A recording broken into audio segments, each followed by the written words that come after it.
বছৰৰ আৰম্ভণিৰ দিনটোতে মই আপোনালোক সকলোকে নতুন বছৰৰ শুভেচ্ছা জনাইছোঁ আৰু অসমবাসী ৰাইজলৈও আপোনালোকৰ জৰিয়তে নতুন বছৰৰ শুভেচ্ছা জ্ঞাপন কৰিছোঁ।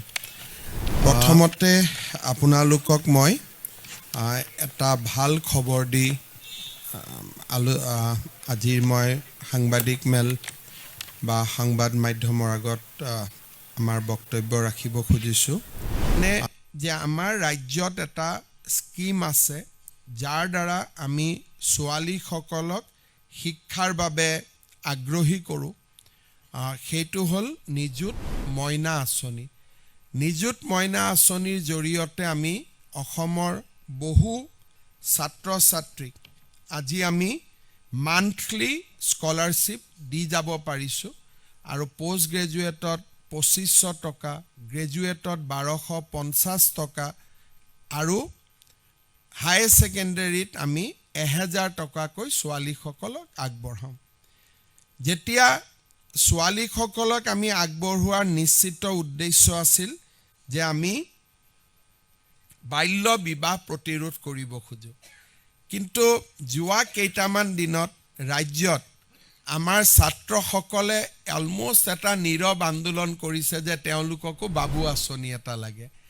আজি আমি এই ধৰণে আপোনালোকক জনাব খুজিছোঁ যে পোষ্ট গ্ৰেজুৱেট পঢ়া ছাত্ৰসকলক আমি ফেব্ৰুৱাৰী মাহৰ 1 তাৰিখৰ পৰা মাহত 2000 টকাকৈ আগবঢ়াম আৰু গ্ৰেজুৱেট পঢ়া ছাত্ৰসকলক আমি মাহত 1000 টকাকৈ আগবঢ়াম।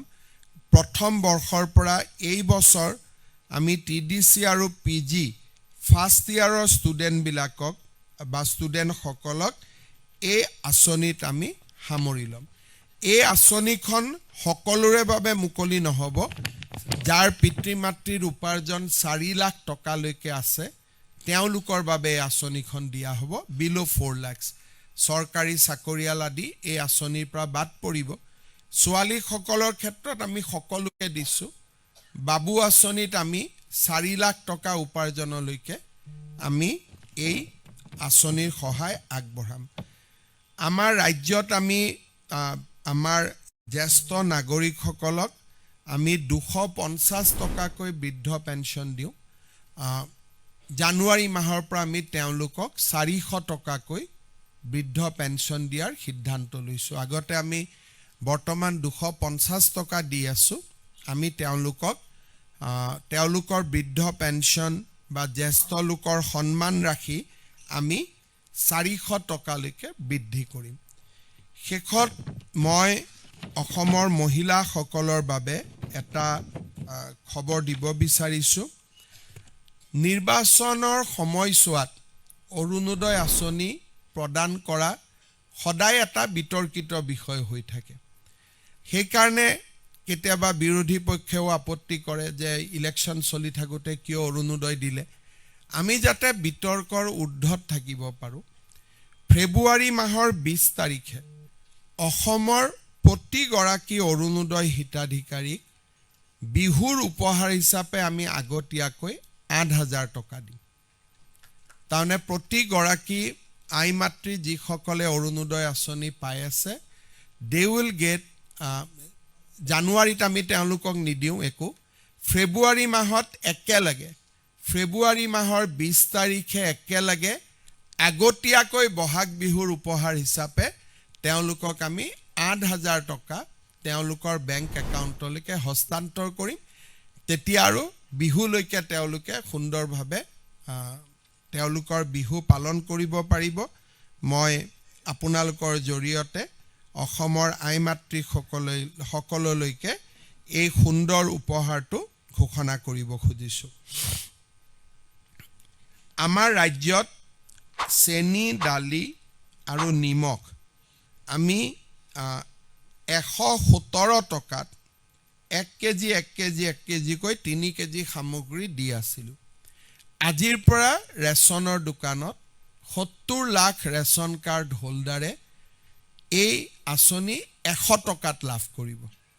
117 টকাৰ জৰিয়তে আমি আৰু 17 টকা আজিৰ পৰা হ্ৰাস কৰিছোঁ। আজিৰ পৰা তেওঁলোকে 100 টকাকৈ লাভ কৰিব। অহাকালি আমি এটা সৰু অনুষ্ঠান কৰিছোঁ। আমাৰ অসমৰ সত্ৰৰ উদাসীন ভকতসকলেও অহাকালিৰ পৰা মাহত 1500 টকাকৈ তেওঁলোকে এটা সন্মান ৰাশি লাভ কৰিব।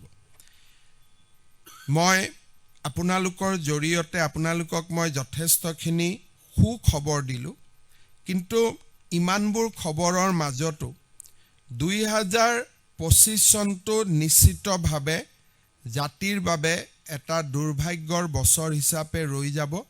কাৰণ 2025 চনত আমি জুবিনৰ দৰে মহান শিল্পী এগৰাকীক হেৰুৱালোঁ আৰু তেখেতৰ মৃত্যুৰ পিছত অসমত সৃষ্টি হোৱা পৰিৱেশ আৰু এক কঠিন পৰিৱেশৰ মাজত অসম আৰক্ষীয়ে 3 মাহৰ ভিতৰতে এই গোটেই ঘটনাৰ তদন্ত কৰি দাখিল কৰা অভিযোগনামা নিশ্চয় 2025 চনৰ এটা স্মৰণীয় ঘটনাৱলী হৈ ৰ'ব।